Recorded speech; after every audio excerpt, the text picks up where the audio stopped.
Hello and welcome. Keep your hand in your skirt, ladies. Are you keeping your hand in your skirt? What does that mean? That means you are a woman who manages her own set point. You take responsibility for you, your choices, your actions, your beliefs, and you take responsibility for what you're manifesting, what you're creating in your reality.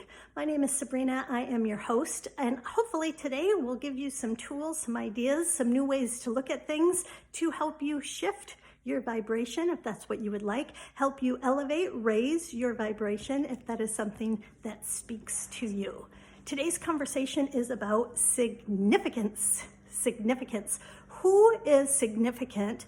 What is significant in your reality? And I recently have heard a couple different speakers talk about significance and special. And it kind of surprised me a little bit because it twisted the way I was looking at a few things that I hadn't been aware that I was actually processing it that way, and I hadn't been aware that I accidentally was dismissing myself. So let me tell you the story. So first of all, I've been doing Gabby Bernstein. She has a relationship challenge, a 14-day relationship challenge on Facebook that or email that I've been participating in. And one of the days, she wants you to reflect on who have you made special. And that was an interesting concept to me because I've always thought, well, special is good, right? Like I make my children special. That's good. You want your children to be special, right? I want my children to have confidence. I want them to know their value. I want them to know they're worthy. I want them, to have that inner confidence. And so, of course, I want to make them special. So I had never stopped to consider how making them special, even though that's what I want to do, it was also cutting me out of the equation unintentionally. So she was suggesting that you look at who you've made special and you remove the hierarchy program.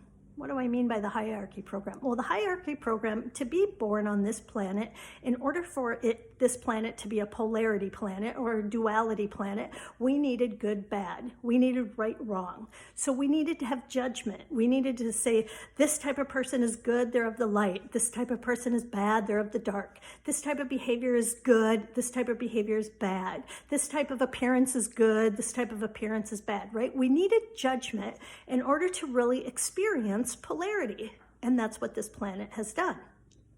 Well, now, right, we've learned about polarity, okay, now we know it, but now we also have memory, we have knowing that we are multidimensional beings. We are accessible to more than just the frequency of polarity, of duality. We can go beyond duality and we can be inclusive. We can be connected to all that is. We can be in a unified field. We can be in a field of harmony and unity where everything is included and nothing is judged.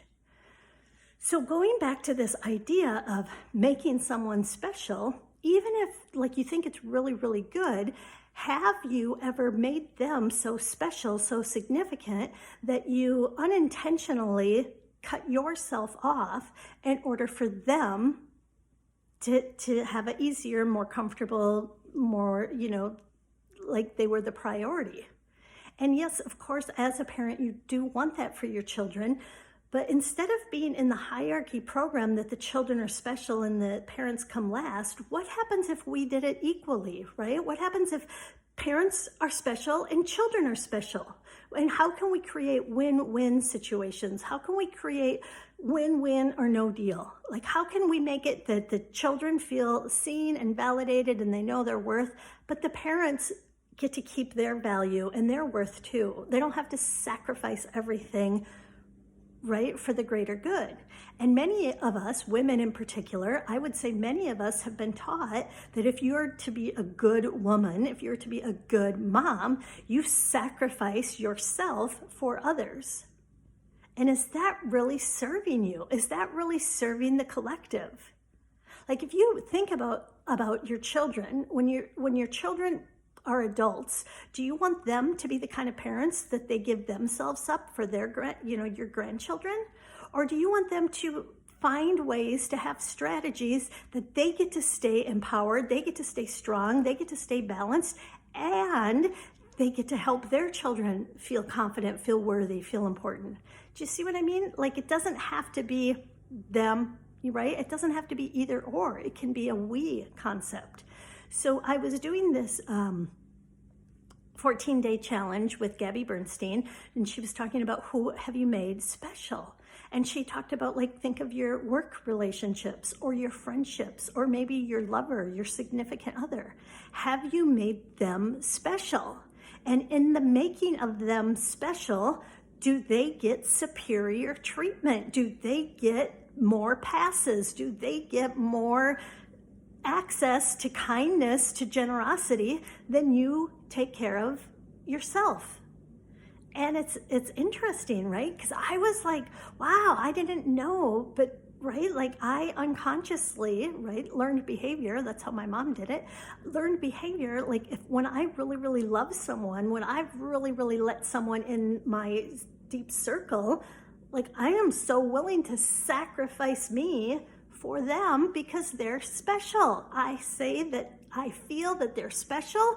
So if somebody needs to take a hit, I'm like, it'll be me. I'll take the hit.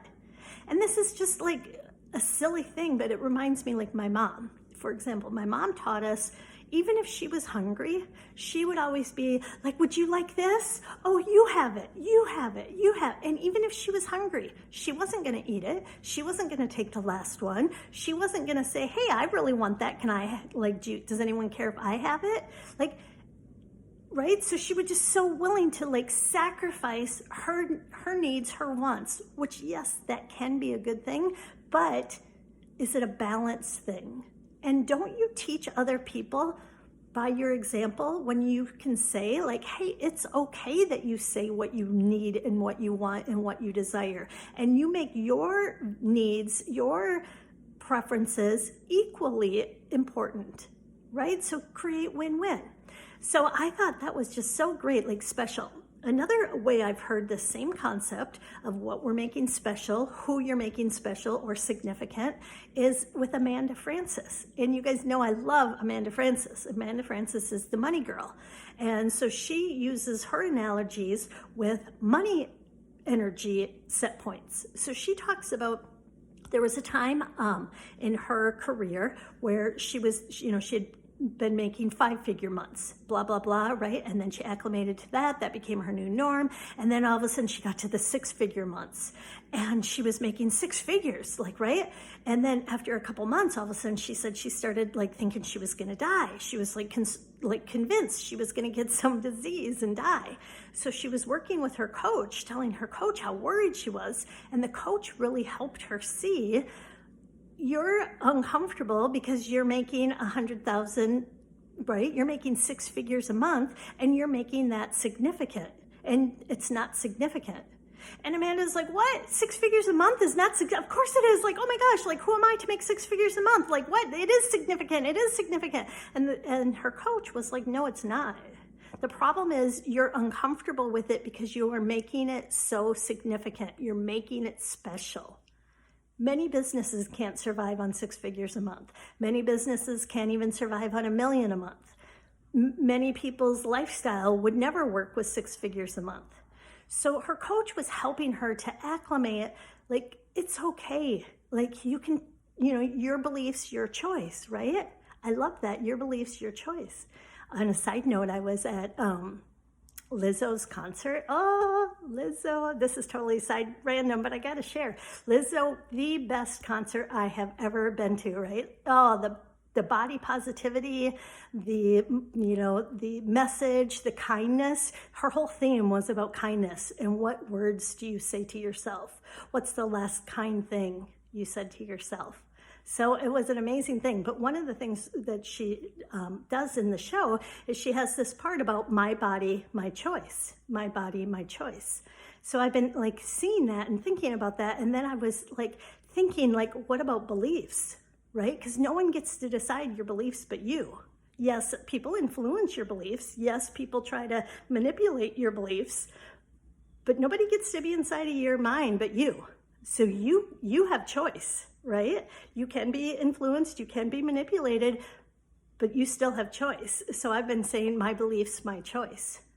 right? And that's so empowering, because if a belief isn't really working for you, if a belief isn't really helping you be the best version of yourself, you can choose to change it. Your beliefs, your choice. Hashtag your beliefs, my choice. Your beliefs, your choice. Okay, so back to the Amanda story. So Amanda was freaking out because she was making these 6-figure months. And her coach helped her see, you're just making them significant. You're making that amount of money special. You're making it significant.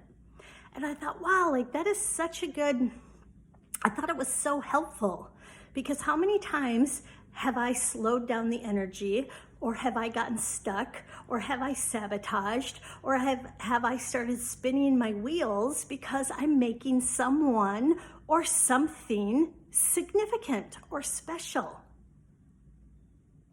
Isn't that so good? And my beliefs, my choice. I can choose to make that less significant. I can choose to make that like, that's normal. I can choose to make that, oh, I know a lot of people that are really good parents, but also teach their children about self-love and self-protection while they're also teaching their children, right? Like I can find a lot of people that have these high months, right? These 6-figure months, these 7-figure months. I can find other people who are demonstrating through the power of their life how these different beliefs, how these different processes of showing up can be normal, can be common, can be the norm. And I love that. Like, I don't have to make someone or something special or significant just because it might be new, just because it might be unfamiliar. And then that's my work, right? My work is, if I am making someone special, if I am making something so significant, then my work is just to go and find other examples, find other proof and evidence that this can be normal, that this is normal, that this is just natural. It's the next logical step. And I don't have to, like, I can choose to make it like, okay, like I can choose to change the way I'm processing it, the way my body's feeling about it. And I can be like, yeah, I can do this. This can be my next normal. This is a little bit of a stretch. This is a little bit of a pull, and that's okay. I'm learning, I'm acclimating, I'm getting familiar with this frequency. I'm getting comfortable with this frequency. I'm choosing to stretch myself. I want to raise my set point. I want to up level. I want to upgrade. And it's okay. It's okay that I notice, right, that I have some wonky beliefs, that I have some discomfort in my body. And that's what I can look at. And then I can choose, what other thoughts could I think here that could help me make this become normal, that can help me take this person off the pedestal, take this situation off the pedestal and normalize it, bring it, so it's all equal playing field. Everybody is significant. Everybody matters. Everybody's valuable. Everybody is, worth it, because we are. We don't have to earn it. We don't have to prove our worth, right? You matter because you do. You're valuable because you are. So keep your hands in your skirt. Thanks for listening, and I'll catch you the next time. Bye-bye.